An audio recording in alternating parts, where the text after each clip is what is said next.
মাছটা ভালো হবে তো? হ্যাঁ বাবু, নিঃসন্দেহে নিয়ে যান। দেখো বাপু, ভালো যেন হয়। আজ মেয়ে জামাই বাড়ি আসবে কিন্তু।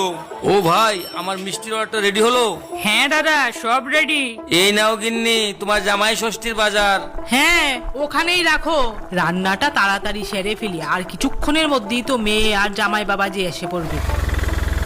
মা, এটা ধরো। এত কিছু কি আবার আনতে হয়? মা, এই শাড়িটা আমি নিজে পছন্দ করে আপনার জন্য এনেছি। এটা পরেই কিন্তু আমাকে ষষ্ঠীটা দেবেন। ঠিক আছে বাবা, ঠিক আছে, তবে তোমার চয়েসটা কিন্তু দারুণ।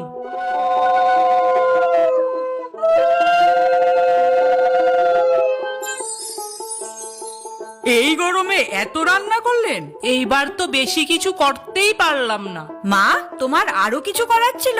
বাবু নাও, আর একটু ভাত নাও। না মা, আর একটুকুও কিছু দেবেন না। জামাইকে আর একটু মাছ না দাও। না, একদমই না। লজ্জা পেয়ে খেও না কিন্তু বাবু।